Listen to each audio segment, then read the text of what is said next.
I have a lovely man in front of me at the moment, Dr. Trevor Stammers. Hello. Hello, Andy. Nice to be with you. Now, I'm chatting to you because on my weekly show, I have a mutual acquaintance, Dr. Richard Scott, GP, who recommended you. That was very kind of Richard. We've appeared on a couple of television programs in the past together. Yeah, he's a good bloke. Yeah, well, we sort of vaguely touched on ethics, and he said, "Well, Andy, I think I can do a bit of this, but really, you want somebody who's much more learned in this particular field." So we were looking at gene editing. We were looking at specifically the issue of sickle cell anemia and thalassemia, and how gene editing could affect that, and all the good things of that. But he said we need to look at the ethics, so we did. So that's why he said, "Let's go deeper with ethics." Hence, why he suggested you.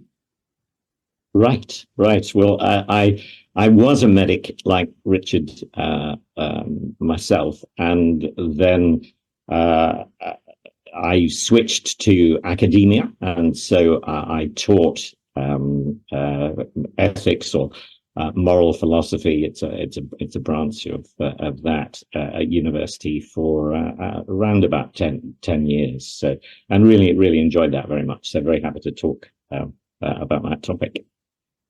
Okay, so you were a GP for quite a number of years. I know when we spoke before, and I think it's worth touching on this before we get into anything else. You told me about an issue where you'd lost your sight and then you regained it. Do you want to just go through that for us? Yes, well remembered. You never forget these things. And I was actually working part-time at uni, and was at my computer about 1 o'clock in the afternoon on the 8th of March, about 10 years ago. And the vision in my left eye suddenly, instantly vanished completely. The eye went totally dark. And I thought, I think my retina has just come off. So I said to a colleague, I need to pop down to the hospital. I went down, they confirmed it. And to keep the story short, I lost the sight in the other eye a month later. And Moorfields Hospital did an absolutely amazing job in restoring my sight. And the Lord really helped me throughout that. Along with my family, to remain calm. I'd had a couple of illnesses in the past where I'd remained far from calm, but I can honestly say the peace of God really kept me throughout that entire time. And about 9 months later, I got my sight back. But at that point, I switched careers. I wouldn't recommend that as a way of switching careers, but again, an opportunity opened up for me to teach full time in the institution I'd been working part time before. My sight has remained very good since, I'm pleased to say. Yeah, you've clearly got a very broad understanding of ethics. I know from a previous chat we had. How did your loss of sight affect, or did it not, your views on ethics? Did it strengthen them? Did it make you question them?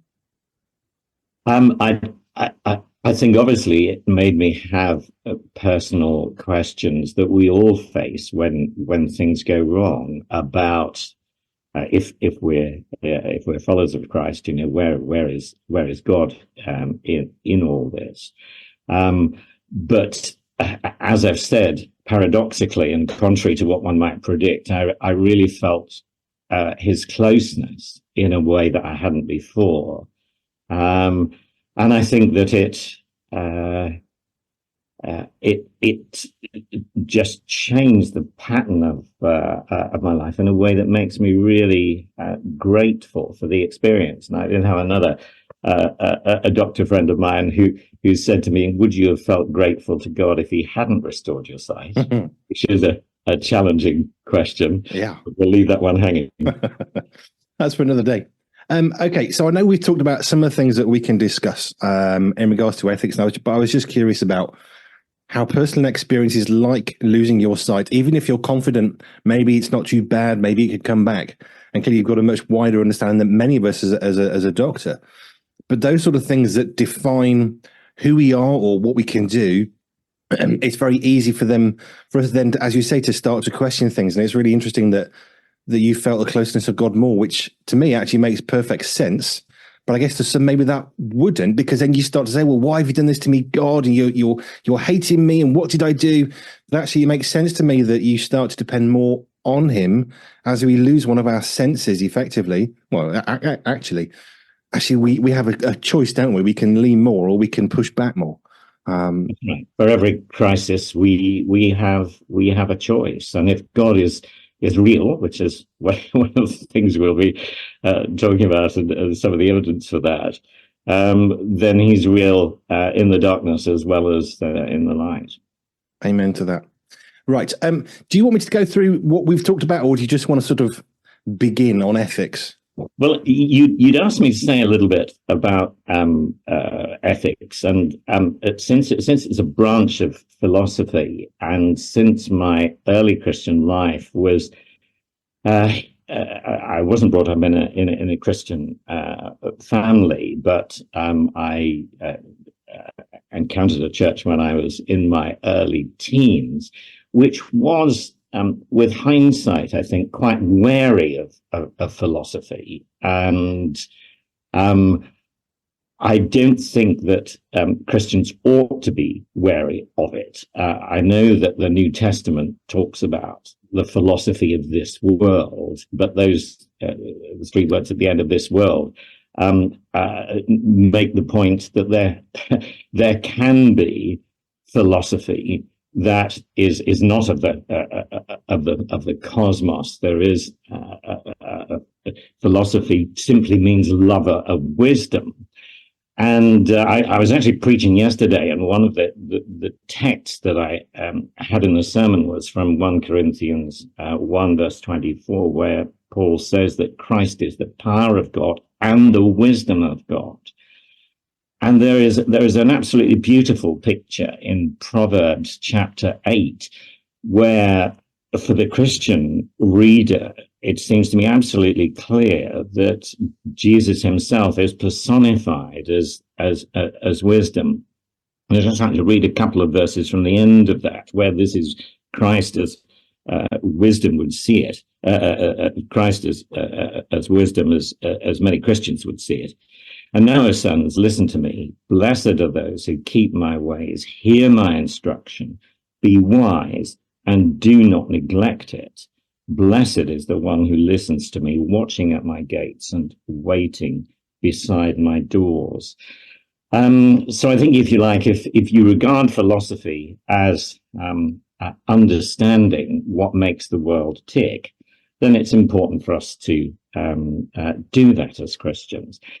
And the other thing to me about philosophy when I started studying it is that Plato, one of the philosophers that usually you start off learning about, although he was no Christian, he did say in one of his writings that the sense of wonder is the mark of the philosopher, and philosophy has no other origin. And that just brings to mind to me the psalm, that Psalm 8, I think it is, that talks about when I consider the heavens, the work of your fingers, what is man that you're mindful of him? And that sense of wonder in the psalmist leading to the question about what is it to be human, which is another very important philosophical question, of course. So those are the reasons why I think philosophy is really important. And ethics is a branch of that, which is about the study of the nature of right and wrong. Are these concepts meaningful? How do we ground them? And closely related to that is a big philosophical word that it actually is also very important, I think, for Christian belief as well. And it's something called epistemology. And that's looking at how we ground truth. How can we know things? How can we be sure that they're true? And that's, of course, a question that's very relevant to theology and faith as well. So that's what I wanted to say by way of introduction, and perhaps sell the topic a bit to listeners. I love the idea of ethics. So a bit of history for myself is I did Christian theology at school at A level. For those not in the UK, that's kind of 16 to 18 years or so. It's the last thing you do in a school context before you go off to college or university. And we, as part of that, had to look at ethics. And the question we were phrased was all around a Down syndrome child. Should we be terminating pregnancies if someone's going to have Down syndrome because of the quality of life that person may well have? And that was basically the question. And I remember writing a very passionate essay as a very Bible-believing Christian at the time. And my teacher, who was a lovely, lovely man, said, Andy, this was an A. All the way through your document was an A. And my last paragraph, I basically ripped to shreds whoever would write such a stupid question as this, because you can't do value of life based on a potential disease. And he said, you can't say that in an essay. That's everything else was apparently great. It's my best essay, but I really ripped to shreds the question because it really incensed me that how dare anybody assign a value of life against a condition that somebody may have in the future. Yes, now that's interesting, isn't it? Because it shows the depth of feeling that we all have about these issues. And that may be a good point for me to introduce another concept and spell it out, because it's very relevant to that ethical debate and a lot of others. And that's about the difference between moral realism, sometimes called objective morality, and moral subjectivity or moral relativism. And the key point about moral realism is that moral realists believe that there are moral facts. And that means that when to take hopefully a non-controversial example, when we say that Nazism was wicked and Hitler was a bad person, we are stating a fact about the universe. Whereas moral relativism or subjectivism would criticize that and say, no, that is just your opinion. There are no moral facts. It's all relative. And whether we're moral objectivists or relativists, our emotions are always engaged as well. And, there's a story popular amongst ethics teachers that a student writes an essay saying that there's no such thing as morality, really, it's all relative. And the lecturer gives that a naught, as you are going to get. The student will then say, well, that's outrageous. But of course, on the grounds of what they've written, if there is no objectivity, then my opinion that what is written is worthless, justifies the mark. And I think those times when we catch ourselves feeling really strongly that, this is wrong, we are latching on to something, I think, of the witness to the fact that we are made in the image of a God who is absolute truth and who is absolutely just, whether we recognize it or not. Okay. I'm just looking through some of the notes of what we can talk about today, because we had a conversation before, because this could go on for days. One, because I really like talking about it. Two, you clearly do. And we have to sort of make it finite somehow to fit within a show. Sure. But one of the things you said was the limits of knowledge and the philosophy of science and how it can help. How do we define or even start to understand the limits of knowledge beyond the really simplistic element of I know what I know and I know I don't know everything? Now, clearly there's more to it than that, but we don't know what we don't know. We can only know what we do know. So talk to us a bit about the limits of knowledge and science and philosophy. Right. Well, perhaps the easiest way of getting into this subject is to use an illustration, and this comes from one of the books of a guy I wanted to certainly recommend his books anyway. So I'll take the opportunity of doing that. And his name is John Lennox, and he's an emeritus professor of maths, or he may actually still be actually working professor of maths, and a fellow, I think, in philosophy of science at Oxford University. And if listeners have never come across any of his books, all of them are good. The first one of his I ever read was his first Christian book, I think, called God's Undertaker. Has Science Buried God? And he's brilliant at making these sorts of concepts very lucid. Now, the illustration I wanted to share with you in response to your question was that he was speaking at a meeting of very learned scientists, and one of them asked him, how can you claim to be a true scientist when you are a Christian believer? And he challenged him in the meeting and said, unless you can explain to me how the Christ you believe in can possibly be God and a human being at the same time, I just don't think you're worth listening to.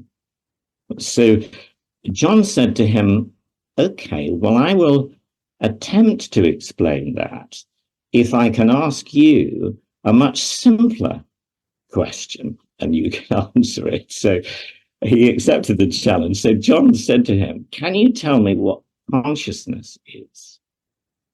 And the scientist smiled and said, well, that is very difficult to explain. So John said to him, well, how about telling me what energy is?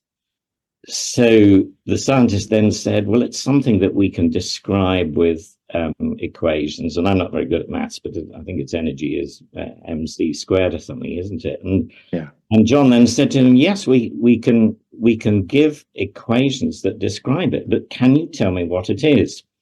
And the scientist then smiled, and John said, yes, I've read Feynman, as you have, who tells us that we do not know what energy is. So his adversary then said, oh, I can see where you're going. And he said, yes, precisely. Should I dismiss you because you as a scientist can't tell me precisely what energy is? So I think that's a good illustration of how even with something that may be regarded as objective, as science, we have to come to terms with complexities like paradox. And in O-level science, we learn that light behaves as a wave, but it also behaves as particles, and we just give it, the name of the wave particle paradox. And when you start getting into quantum physics, it's possible for something to be, as I understand it, in my simple way, in two places at once. So I think the more we get to know about science, actually, the more it should humble us about our human overreach as to how much we can know.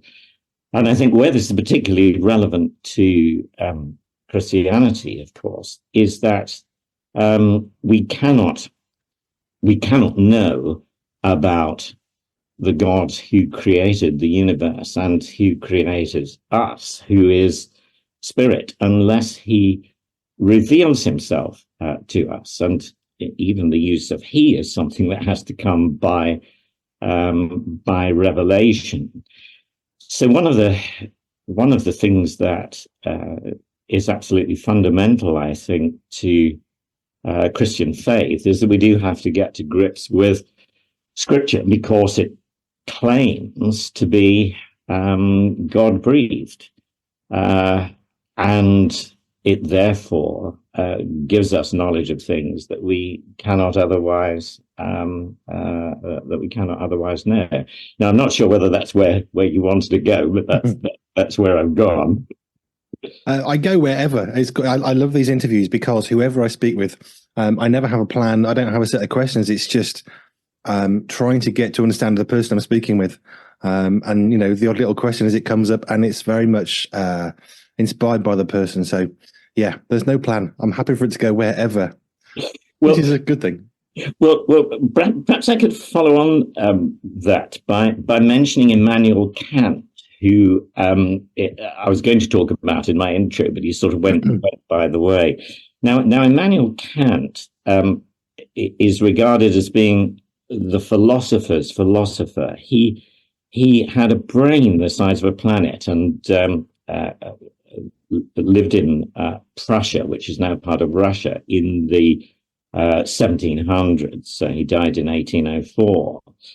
And he's a very interesting chap. He was brought up in a Lutheran family, and clearly had a Christian upbringing, which in part he abandoned because he truly was a very clever chap, and regarded the teachers in his Christian school as not being very good teachers. So that's a warning to all of us who teach that, you know, our pupils will judge us by the quality of how we teach. But written on his tombstone is a statement from one of his most famous works called The Critique of Practical Reason. And this is on his tombstone. Two things fill the heart with ever renewed and increasing awe and reverence, the more often and more steadily we meditate upon them. And those two things are the starry firmament above and the moral law within. Now, when I heard that, immediately Psalm 19 came to mind. And I'm sure that even though Kant may or may have not rejected the faith of his childhood, the scriptures he knew, and I think that must have influenced his thinking at that point. The heavens declare the glory of God in verse 1 there, and the stars proclaim his handiwork. And then later on, the law of the Lord is perfect. And still today, the vastness of the universe and our seeming insignificance in the light of it, and yet the moral law in our heart that witnesses that there is something special and inviolable, that, as you were saying, that you know, killing a child with Down syndrome, it makes us think, and it should make us tremble, because all human beings, no matter how intelligent or unintelligent they are made in the image of God, and our intelligence does not give us our value. It's the fact of who our creator is. Later on in another one of his books, Kant, with all his wisdom, distills down just 3 questions as being crucial for us to have answers to in order to live a flourishing life. And those questions were: what can I know? What must I do? And what may I hope for? And he was absolutely right. All of us need, even at an unconscious level, have answers to those questions, which are also questions that the scriptures ask and give us answers to as well. And I just found that fascinating. I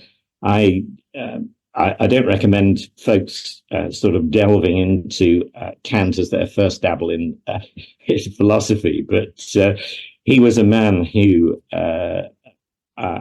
I think, even though he may not have recognized it coming from his Christian roots, got a lot of things right. Bringing ethics to, I suppose, a reality check on it. How do we actually intersect ethics with life, with faith, with faith? I mean, gene editing was where we began because it was the idea of gene editing. Actually, there are some serious ethical issues around that. As Christians, we clearly should be speaking up. I mean, that's a very, very biblical concept, whether it's the standing in the gap idea or just, speaking out. If we don't care about our future because we know our future, then it doesn't matter in this life what happens to us. So we can stand up regardless of the consequences. But how do we take all that we know mentally and apply it into some of the ethics that we're seeing? How controversial do you want to go? The current era of life, my truth is better than your truth. That's one you've heard. Or what I feel is fact, which is a real current contentious issue. How do we face off those issues with compassion, but with truth and ethics? Yes. Well, I think you've touched on one there that we certainly could speak about, and has become very impossible not to speak about in our culture, and that is the issue of gender identity. And I think speaking from in terms of what we've been talking about, it illustrates extremely well how the idea that my feelings about something determine everything, and I am what I feel, not only runs counter to moral conventions, but even biology.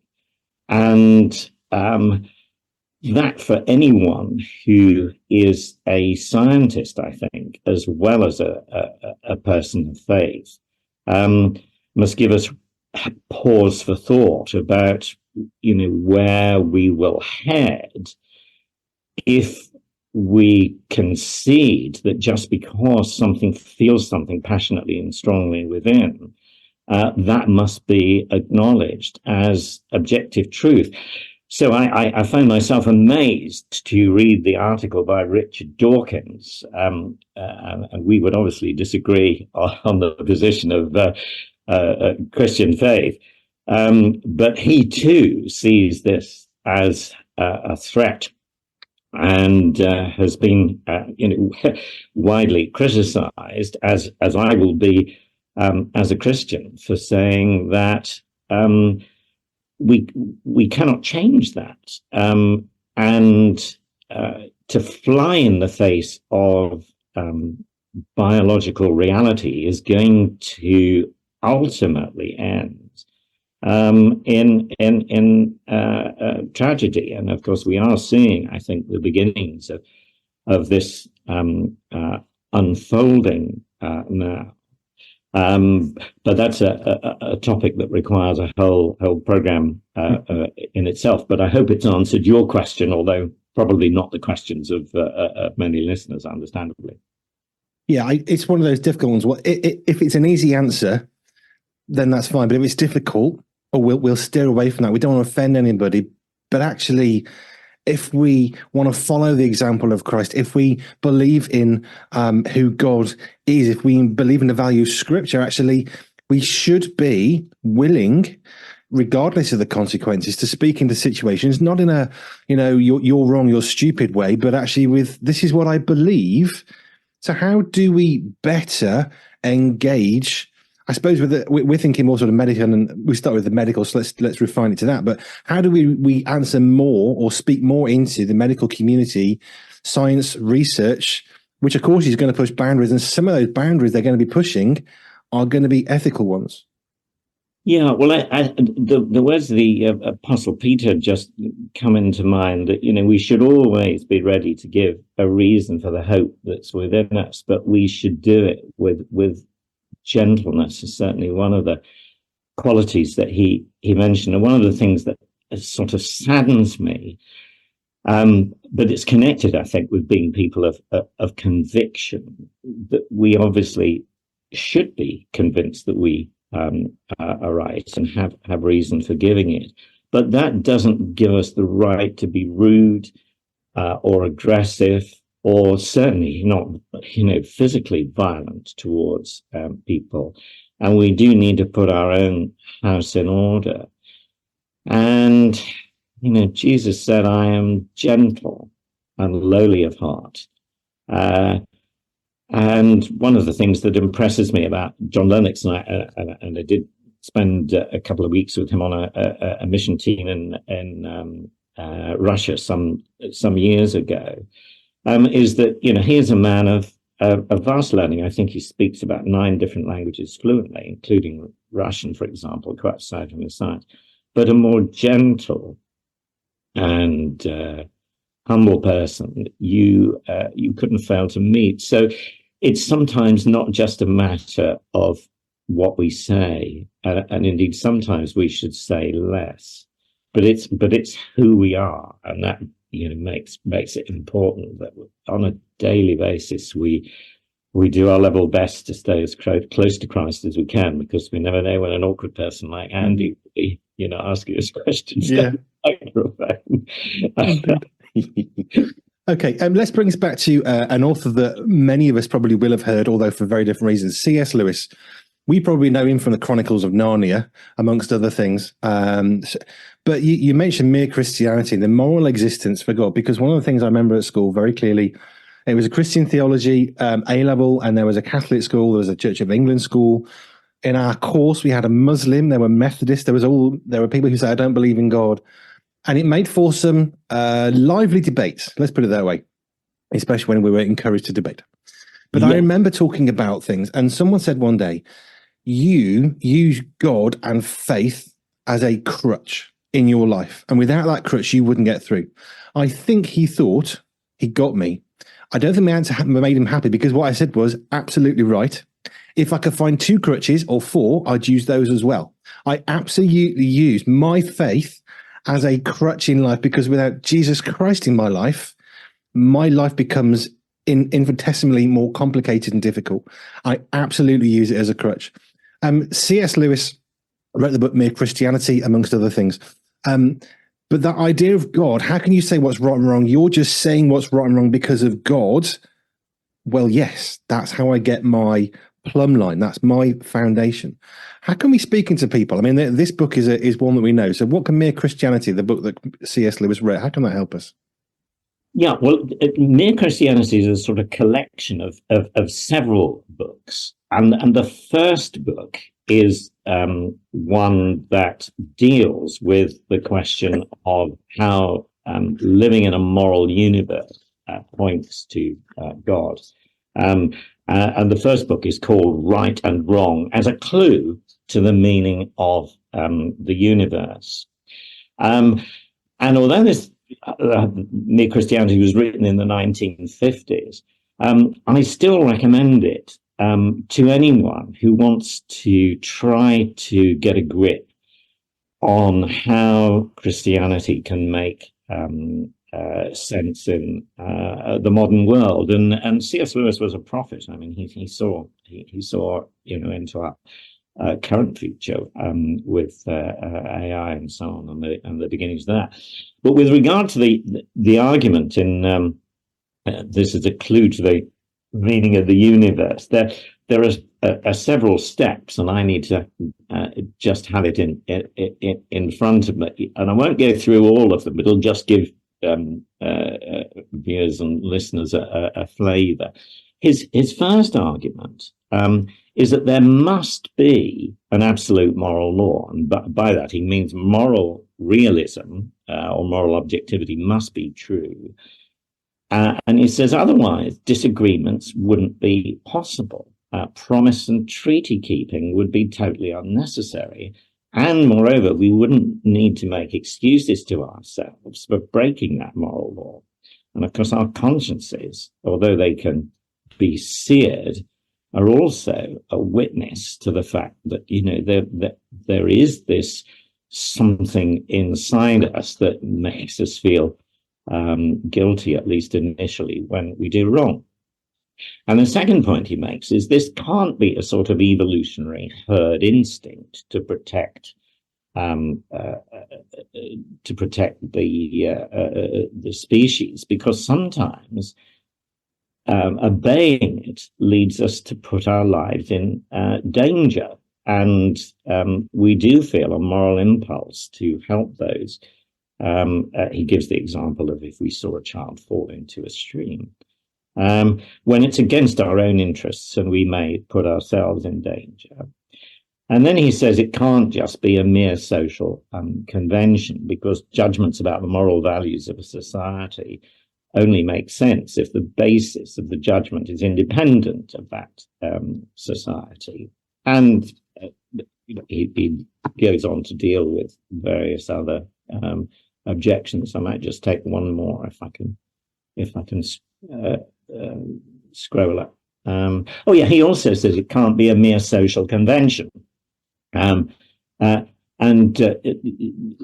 says that it's rather like maths, and there he's rather like Kant, who was also pretty good at maths.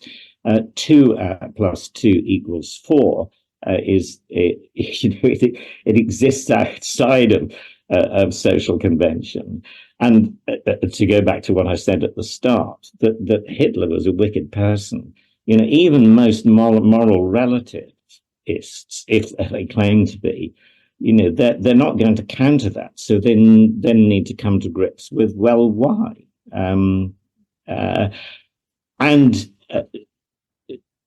Lewis, on the back of this and a few other arguments, says, well, this moral law must reside in our mind. Because moral laws come from minds and not just from matter, not just from physical things. There is something more than that. An architect is not part of a building, and the source of the moral law cannot be a part of the universe itself. And from there, of course, he makes the claim that therefore there must be a mind, which is the source of the moral law. And that for Lewis came to be the Lord Jesus Christ. And just recently, there's been quite a lot of publicity about his conversion. And he described himself as coming kicking, screaming into the kingdom of God, and the most reluctant convert in the whole of England, and was clearly very persuaded by the evidence. Let me finish with a question. Can morals evolve? Wow, I wasn't expecting that one. Sorry, it came to mind as you were talking. I think that moral truth does remain absolute, and there are key moral issues that absolutely do not change, just as 2 plus 2 equals 4 doesn't change, and not murdering it is an example of that. But I think the way in which we have to apply moral judgments to evolving issues, particularly like things like artificial intelligence, which is a whole other program in itself. We have to think about the evolution of the application of them and how they apply to new entities that may arise, that some people will also claim are persons, but that's another story. Fine. Okay. I'm going to have to bring this to a close. I could sit here all day talking with you about this. I've got lots of other thoughts, but they're going to have to knock them out. Thank you so much for your time, Trevor.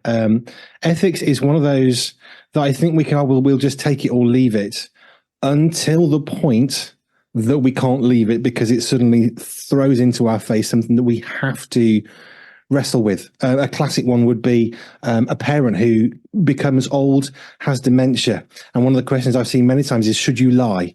Now, as a Christian, my answer is, well, absolutely not. But I've also met Christian medics who've said, well, yeah, it's not really lie because they won't remember.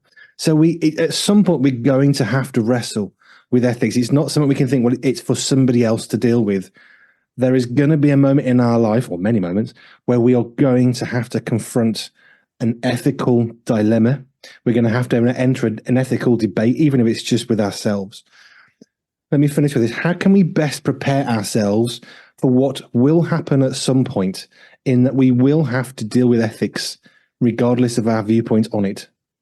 Well, my honest answer to that would be that if you're a believer, we need to deepen our confidence and knowledge and personal walk with God, because I personally think that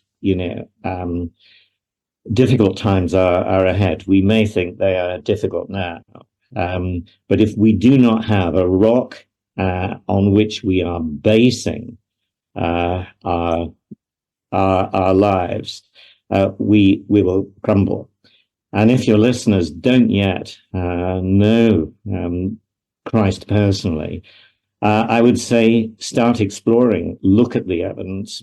Christianity is a good place to start, because if you've got it in one, Andy, that all of us at some point it's going to come home to roost, relativists or not, and we're going to see it in our family, perhaps in our nation, and possibly on a global scale. And we'll need to think in advance, preferably, about how we're going to deal with it. Which I guess is where faith comes into this, because if we believe in God, who is unshakable and unchangeable, we have what we call the rock. I mean, it's religious language in some respects, although it shouldn't be. God is the rock, and therefore we have a place of safety from which to do our thinking. If you don't have that rock, then what you're standing on is going to change, and it's going to sink, and it's going to throw you up in the air because it isn't stable. And I guess that's the point of Christianity for me personally, is I've got something which I can rely upon because it doesn't change. Yeah, I don't know if that saying that there were no atheists in the trenches and the war was true, but it's not a good thing to be in the trench, that's for sure. No. Trevor, thank you so much. I've loved this. I've been looking forward to it for a long time. I love the issue of ethics. I love considering about ethics. I don't like dealing with some of the ethical issues, but I like to talk about some of the ethical issues.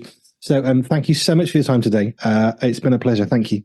It's been a pleasure for me too. You've drawn out some interesting questions. I've enjoyed it. Thank you. Pure 24/7 Radio is listener supported, which means we are free, online and always pure because of the generous support of our listeners. If you would like to contribute financially, please visit pure247radio.org. If you'd like to find out how we use your money, please visit the Our Cost section.